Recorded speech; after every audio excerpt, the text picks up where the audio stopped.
Bonjour, aujourd'hui j'ai revu Avatar. Avatar est un film de 2009 réalisé par James Cameron qui a aussi réalisé le Titanic, certains épisodes de Terminator et certains épisodes de Alien. Et en plus, on voit clairement que le fait que James Cameron réalise Avatar, c'est pas un hasard, c'est un bousiller d'effets spéciaux. Et avec Avatar, il va créer une véritable révolution. Alors bon, j'ai dit que j'avais revu Avatar, c'est pas tout à fait le cas, j'ai vu du coup la version remasterisée qu'ils ont sorti récemment le 21 septembre en salle. Alors on peut peut-être se dire que revoir le film au cinéma, ça a plus de sens parce qu'on l'a déjà vu en 2009, nanana. Là vraiment, c'est une version remasterisée et dans cette vidéo, je vais vous expliquer pourquoi ça a du sens de revoir Avatar 1 dans nos salles de cinéma. Premièrement, le film passe d'une qualité 2K à une définition 4K. Alors, par quel procédé et pourquoi c'est bien, etc. Alors, les films, à l'époque, ont été tournés globalement en 2K. Alors, comment ont-ils fait pour recréer des choses qui étaient en 2K, en 4K maintenant? Eh bien, c'est grâce à ce qu'on appelle l'upscaling. C'est le fait juste d'augmenter la définition d'origine. Ça se fait maintenant avec des intelligences artificielles, évidemment. Et en fait, ce que l'IA va faire, c'est recréer des pixels entre les pixels. On va retrouver plusieurs types d'upscaling. Il y a l'upscaling dit basique, où ça va procéder un peu comme un zoom numérique, c'est-à-dire que dès qu'on va zoomer dans l'image, on va simplement recréer les pixels similaires côte à côte. Ensuite, on a l'upscaling par interpolation, c'est qu'on va avoir du coup une moyenne dans les couleurs. Pixel blanc, pixel noir, pixel gris entre les deux. Et ensuite, on a l'upscaling par intelligence artificielle, celle qu'on utilise maintenant, elle est très récente. Elle n'est même pas utilisée qu'au cinéma, etc. On peut maintenant redéfinir des images assez facilement avec des intelligences artificielles sur beaucoup de nos logiciels. Et là, c'est simplement une intelligence artificielle qui a déjà vu des images plein de fois et qui saura les reconstruire et qui, par principe d'algorithme, enfin vous connaissez la chanson, je ne vais pas vous expliquer les intelligences artificielles. Autre chose qui a été améliorée dans la version remasterisée, c'est le fait de passer de 24 images par seconde à 48 images par seconde, soit le double.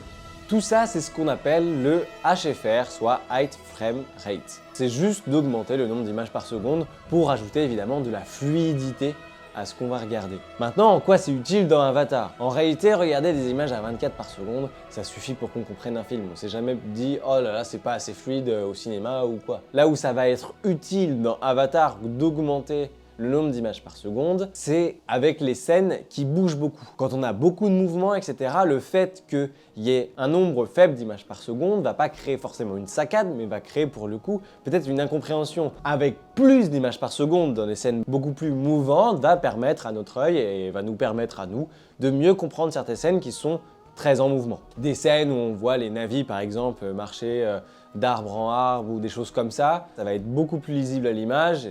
Et en vrai, notre œil va s'en apercevoir pour son plus grand bien. Maintenant, comment on arrive à avoir beaucoup plus d'images par seconde? Bah pareil, intelligence artificielle, messieurs, dames.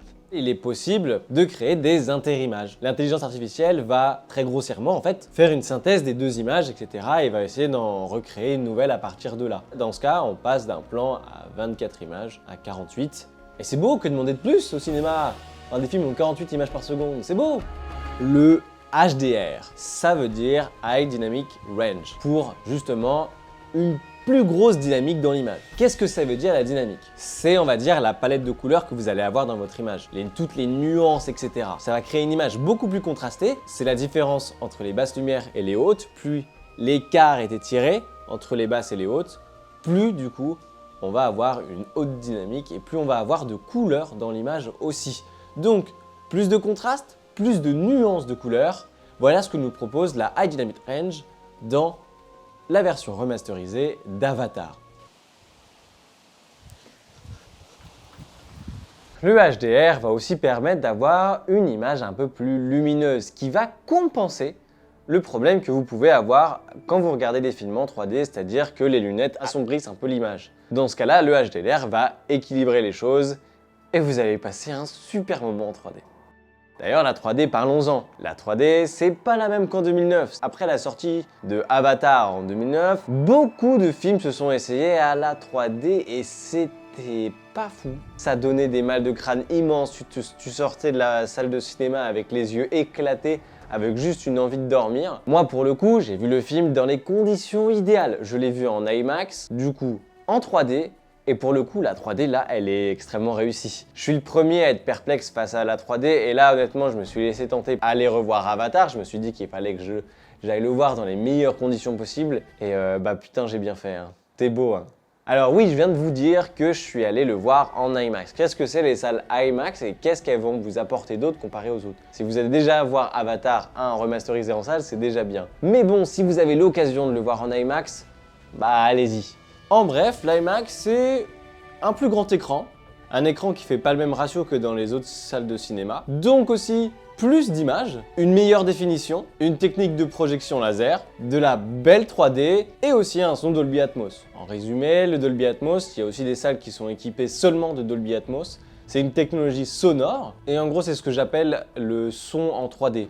En gros, dans une salle classique, vous avez en général 7 enceintes et un caisson de basse. Dans les salles Dolby Atmos, ça peut aller jusqu'à 64 enceintes quand même. Donc évidemment, tous ces éléments en IMAX rajoutent énormément d'immersion. C'est pour ça que je vous conseille d'aller le voir en IMAX pour être dans les meilleures conditions possibles. Mais c'est vrai que la séance est un peu chère, elle est environ à 20 €, en tout cas en région parisienne. Donc bon, déjà, si vous allez le voir en salle, c'est déjà vraiment bien. J'ai repassé encore un merveilleux moment devant Avatar, c'était vraiment magique, j'ai vraiment kiffé mon moment et je suis pas le seul, j'étais avec des amis qui ont aussi surkiffé. Ils passent un extrait de Avatar 2 à la fin de la séance. Tout ce que je peux dire, c'est que ça promet. Merci à tous d'avoir suivi cette vidéo, j'espère qu'elle vous a plu, n'hésitez pas à me faire part de vos avis en commentaire. Je vous dis à la semaine prochaine pour un épisode d'Aujourd'hui J'ai Vu, cette fois sur la chaîne Instagram et TikTok, le vendredi à 18 h. Je vous dis à très bientôt, salut.